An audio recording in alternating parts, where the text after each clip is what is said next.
असम के सिलचर में greenfield airport बनाने के लिए हरे भरे डोलू चाय बागान की जो 2500 बीघे जमीन अधिग्रहण की गई है वह अधिग्रहण खारिज हो जाएगा। क्या मजदूरों का आंदोलन कामयाब होगा और सरकार उनको उनकी जमीन, उनका हक लौटाकर कहीं और एयरपोर्ट बनाने का फैसला करेगी? यह और ऐसे तमाम सवालों के जवाब तो भविष्य के गर्भ में छिपे हैं, लेकिन मैं आज चर्चा करूंगा उन संभावनाओं की जो डोलू चाय बागान और ग्रीनफील्ड एयरपोर्ट के मुद्दे पर गतिरोध पैदा हुआ है, उसका समाधान कैसे निकल सकता है।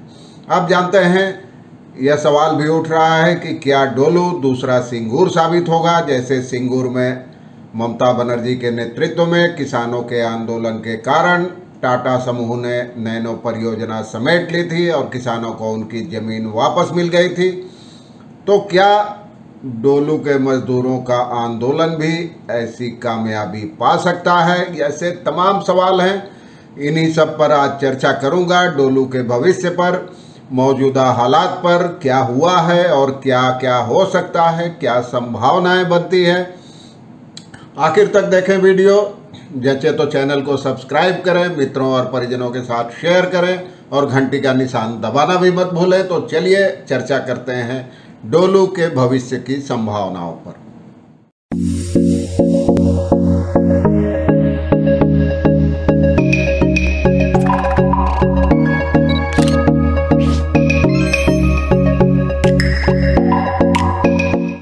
अब जानते हैं, सिलचर में ग्रीनफील्ड एयरपोर्ट बनाने के लिए सरकार ने डोलू चाय बागान की जमीन का करीब 2 महीने पहले अधिग्रहण कर लिया था। हरा भरा बागान, मुनाफे में चलने वाला चाय बागान था। धारा 144 लगाई गई, पुलिस वालों को तैनात किया गया, 100 से ज़्यादा जेसीबी मशीनों के जरिए लाखों पौधों को उजाड़ दिया गया। अब उसके बाद मजदूरों ने आंदोलन शुरू किया था। असम मजदूरी श्रमिक यूनियन, साथ में कई और संगठन आ गए। देश के विभिन्न हिस्सों से समर्थन मिलने लगा, लेकिन अचानक बाढ़ आ गई, 2 बार बाढ़ आ गई। इसमें आंदोलन, आम आदमी के साथ आंदोलन भी कुछ हद तक डूब गया। लेकिन बाढ़ का पानी उतरने के साथ ही आंदोलन एक बार फिर ऊपर की ओर जाने लगा है।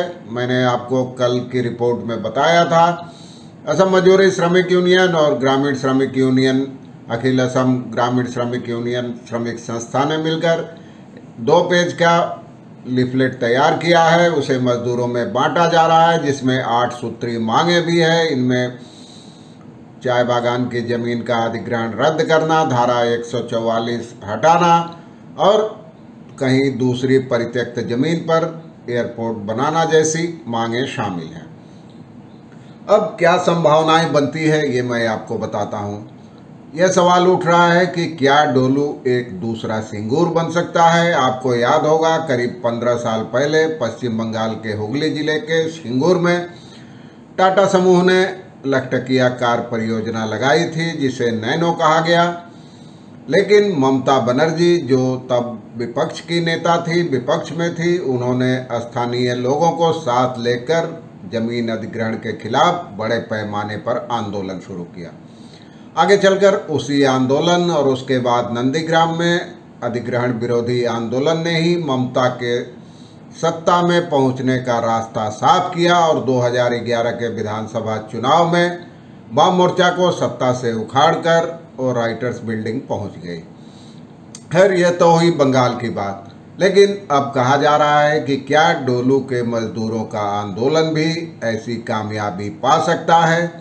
क्या वहां ममता बनर्जी की कदकाठी का कोई जुझारू नेता उनको मिलेगा?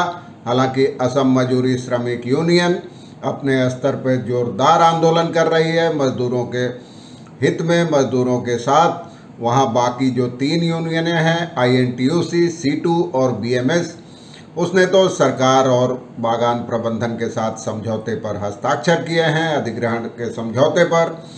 उसके बाद यह तीनों यूनियनें खुद को मजदूरों की सबसे बड़ी हितैषी साबित करने का प्रयास कर रही हैं, लेकिन मजदूर भी सबकी हकीकत जान गए हैं, इसलिए मजदूर भी असम मजदूरी श्रमिक यूनियन के साथ हैं। इसके अलावा नागरिक सभा के जरिए कई अन्य संगठनों को भी आंदोलन में शामिल किया गया है। एक डोलू चाय बागान बचाओ समन्वय समिति बनाई गई है जो कानूनी समेत दूसरे पहलुओं को देखेगी। इस बीच धारा 144 अब भी लागू है बागान में और पुलिस वाले भी तैनात हैं। बाहरी लोगों को जाने की इजाज़त नहीं है उस इलाके में, लेकिन मजदूर अपने मांगों, अपने आंदोलन पर अडिग हैं। उनका कहना है कि अगर चाय बागान की ज़मीन पर ही बनाना ज़रूरी है तो बगल में एक परित्यक्त चाय बागान है और भी बंजर ज़मीन है सरकार की, वहाँ एयरपोर्ट बन सकता है। लेकिन एक एयरपोर्ट बनाने के लिए, जबकि डिफेंस की ज़मीन पर पहले से ही एक एयरपोर्ट है कुंभीर ग्राम महज 17 किलोमीटर दूर, एक हरे भरे चाय बागान को उजाड़ने की क्या तुक है। और 2500 बीघे ज़मीन में लगभग 30 लाख चाय के पौधे थे, उनको उजाड़ दिया गया। 2000 से ज़्यादा मजदूरों की रोजी रोटी खतरे में पड़ गई। तो असम मजदूरी श्रमिक यूनियन ने मांग उठाई है कि जो पौधे उजाड़े गए हैं उनकी जगह नए पौधे लगाए जाएं ताकि नुकसान की भरपाई हो सके। अस्थाई और अस्थाई मजदूरों को रोजगार की गारंटी मिले। 2000 से ज़्यादा मजदूर, यूनियन का दावा है कि करीब 2500 मजदूर बेरोजगार हो गए हैं, उनको ठीक से काम नहीं मिल रहा है। इस बीच 3-4 दिनों के लिए प्रबंधन ने बागान में लॉकआउट भी कर दिया था मजदूरों पर आदेश का उल्लंघन करने का आरोप लगाकर। उसके बाद फिर समझौता हुआ, फिर बागान खुला। अब इस बीच बाढ़ का कहर जारी रहा। दूसरे दौर की बाढ़ में सिलचर डूबा रहा बराक घाटी के पानी में। अब एक बार फिर असम मजदूरी श्रमिक यूनियन ने इस मुद्दे को उठाने का फैसला किया है।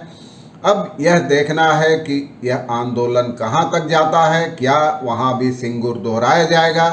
क्या सरकार आंदोलन के कारण, मजदूरों के जुझारू आंदोलन के कारण जमीन अधिग्रहण का फैसला रद्द कर देगी, जमीन बागान प्रबंधन को लौटा दी जाएगी और मजदूरों को उनका हक मिल जाएगा, उनका रोजगार मिल जाएगा, उनका भविष्य सुरक्षित हो जाएगा और सरकार दूसरी ज़मीन का चयन करेगी एयरपोर्ट बनाने के लिए। ऐसे कई सवाल हैं। मजदूरों को उम्मीद है कि उनका आंदोलन कामयाब होगा। असम मजदूरी श्रमिक यूनियन के नेताओं को उम्मीद है कि देर सवेर सरकार को सद्बुद्धि आएगी और हरे भरे मुनाफा कमाने वाले बागान को उजाड़ने की बजाय डोलू के लालबाग और बाकी डिवीजनों को एक पर्यटन केंद्र के तौर पर विकसित किया जाएगा। इससे जहां बागान को मुनाफा होगा वहीं मजदूरों को भी रोजगार मिलेगा। ये तमाम बातें चल रही है, कई संभावनाएं चल रही है। जैसे आप गणित की भाषा में कहा जाता है परमुटेशन कॉम्बिनेशन, तो उसमें गणित हिसाब तमाम लगाया जा रहा है कि क्या क्या हो सकता है। अब आने वाले दिनों में पानी उतरने के बाद आंदोलन एक बार फिर जोर पकड़ने का अंदेशा है। दूसरी ओर डोलू चाय बागान बचाओ समन्वय समिति ने गुवाहाटी हाईकोर्ट में जो याचिका दायर की है उस पर भी सुनवाई होने की संभावना है जल्दी ही। अब उसके बाद तय होगी आंदोलन की दशा दिशा, रूपरेखा। जल्दी ही चाय बागान बचाओ समिति, मजदूरी श्रमिक यूनियन आदि मिलकर बैठक कर आंदोलन की भावी रणनीति तैयार करेंगे, ऐसा यूनियन के नेताओं ने बताया है मुझे। तो अब देखना होगा इस आंदोलन का नतीजा, निष्कर्ष क्या निकलता है। क्या वहाँ भी सिंगूर की कामयाबी मिलेगी या एयरपोर्ट वहीं बनेगा या कहीं और बनेगा? इन सब सवालों का जवाब भविष्य के गर्भ में छिपा है। लेकिन मैंने आज इन संभावनाओं की चर्चा की कि क्या क्या हो सकता है। आज के लिए बस इतना ही। धन्यवाद, नमस्कार।